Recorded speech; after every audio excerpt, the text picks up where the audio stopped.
U.S. Vice President Kamala Harris makes a statement visit to Palawan in a bid to reaffirm America's role as the Philippines' oldest military ally.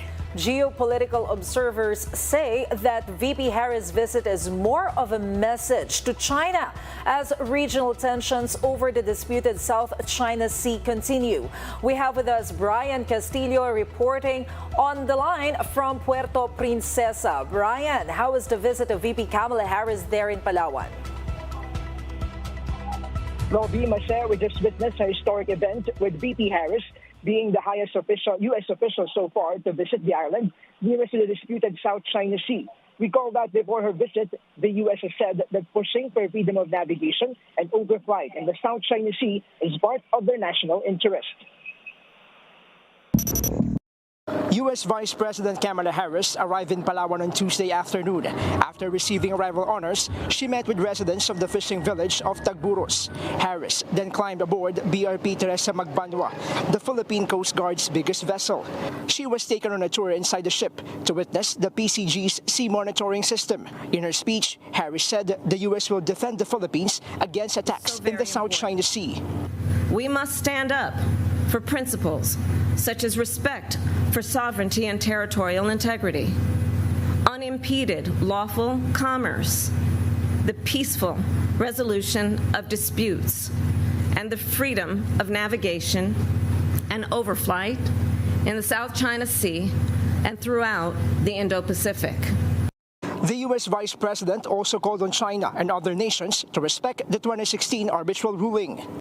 We support the 2016 ruling of the UN Arbitral Tribunal, which delivered a unanimous and final decision firmly rejecting China's expansive South China Sea maritime claims.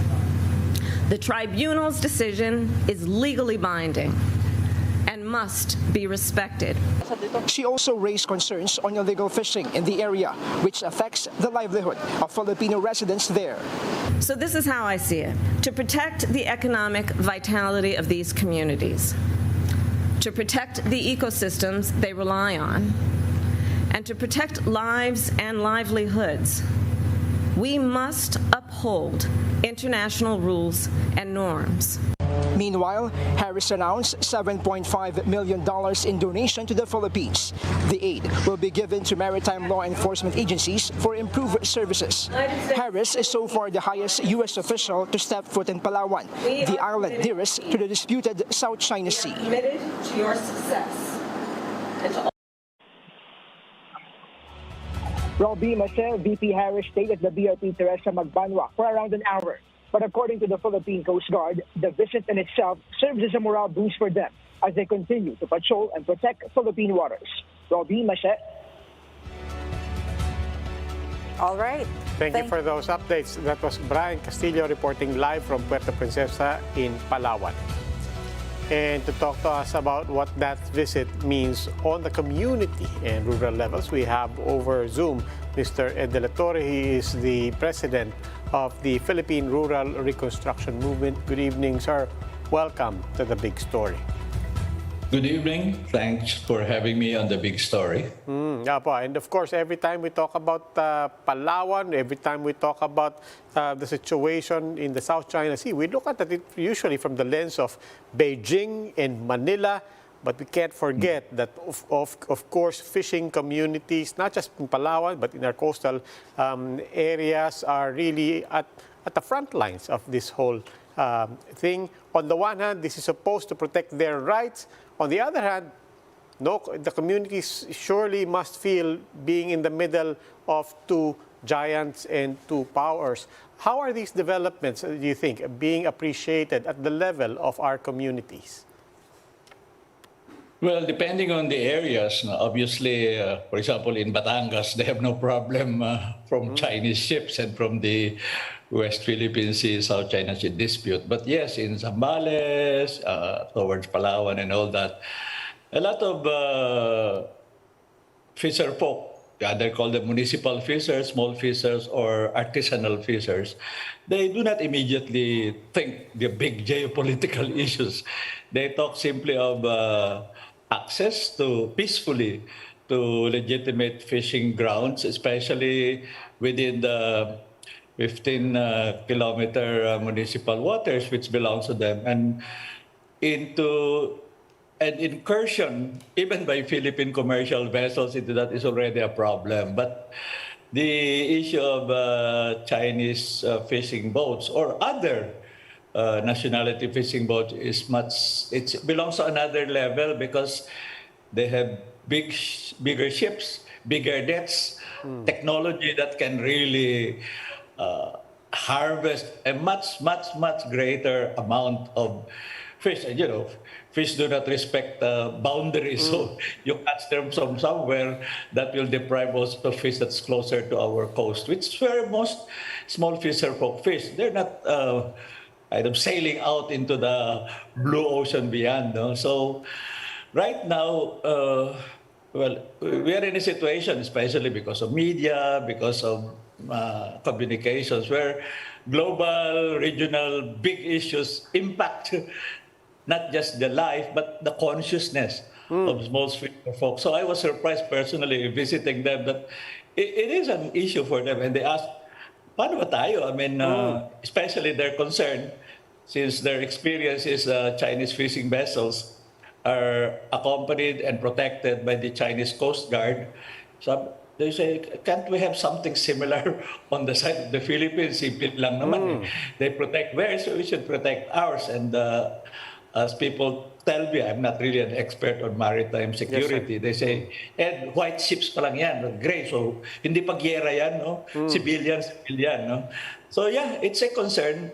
Is it top of the mind? It might not be top of the mind for everyone, but definitely top three. The more immediate tends to be the depletion of fish because of overfishing or illegal fishing, the destruction of mangroves and coral reefs, and the incursion of commercial fishing vessels. But either top two or third, ito namang foreign vessels, particularly Chinese foreign vessels, because they're huge. I mean, they really catch a lot. They immediately freeze and process them, and then later store them, and then re-export them to us. It's an irony. The biggest source of galunggong, which is our top fish consumption, primarily comes from China. And I was told, I don't know if it's true, I have that verified. Yes, the Chinese do not eat galunggong raw. Binebenta na lang sa atin yung galunggong natin.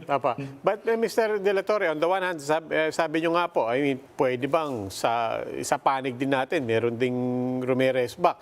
Pero, but at the same time, now that this has become a higher profile and therefore higher on their consciousness, are they also coming to a certain level of anxiousness? Nagkakaroon din po ba ng pangamba na, teka muna, I mean, this might also escalate, if not exacerbate, our situation kung magkakaharap or magkakapostura lang ang Estados Unidos vis-a-vis China? Yeah. Well, I visited different communities, Batangas, Zambales, Negros, more recently. And interesting all of them say, ito muna, minimum, pwede ba mag-usap yung si Presidente at si Xi Jinping? Simple lang isip nila. Tapos pag-usapan, anong amin, anong kanila, at pag-usapan. That's one. But others say, tayo muna, malinaw namang atin ito. Pwede bang, hindi lang protektahan tayo, parang Coast Guard. Pwede bang i-increase naman yung aming capacity? Kasi nga, ang liliit ng bangka nila, fishing gear and all that. Kasi nga, simple lang naman ang interest nila. Hindi naman dambuhala ang kanilang dreams. No? They're not commercial fishers. Pero they're proper daily catch lang yan, no? For themselves and for the local markets. And sabi nila, talagang nagdi-diminish. It's not, of course, just the U.S.-China rivalry. There's also changes in the climate. There's also ocean pollution. Alam naman nila, hindi single cause. Pero ang laki, lumalaki at lumalaki itong isyong ito. Alam naman natin, hindi purely analytical, rational yan Emotional also and imagination. Alam mo, sa ating mga tao, yung imagination, yung malaking drama, apektado tayo kahit physically, hindi pa agad. So, you can't blame them for being more anxious. and identifying na hindi lamang isa at immediate ang source ng problem. Meron pang isang malaki at baka lalaki pa yan. Actually, naglalaro sa dalawa yung partly climate change kasi talagang grabe na yon and pollution. But itong geopolitical tensions between China and the Philippines and the US, tanggap nila. And alam naman natin, historically and culturally, mas mag-identify siyempre sa other than the Philippines. Sige, allies natin ng US. Kaya I'm sure they're happy na sana naman magsalita yung mga pumusturan na stronger support sa Pilipinas. Most of them do not really have very specific emotional or attitudinal, negative feelings towards the Chinese. Pero pag tinatamaan na sila, kahit na alam nilang Chinese posturing and stance is fits more at the US rather than the Philippines per se. Pero sino bang tawag ng parang pag papaluin mo ang isa, ang latay ay sa kabila. Gusto nilang latay. Pero ang diretsong tinatamaan tulad nangyari last time dyan sa West Philippine Sea, ay yung mga fishing boats na Pilipinas. So hindi mo maiwasan na ang punto nila sa isyong ito, parang agabyado tayo. Parang they do not see a pro-Chinese or an even-handed policy na beneficial sa kanila. Dapat may killing. May ang tawag namin kumbaga sa teolohiya, may preferential option for the small fishers in any conflict. Kasi Pilipino tayo. Nauna tayo rito. Sa totoo lang, all these 9 historical claims and all that mga mapa, malayo sa debate nila. Simple lang. Sino ang pinakamalapit sa kanilang pampang patungo sa West Philippine Sea at South China Sea?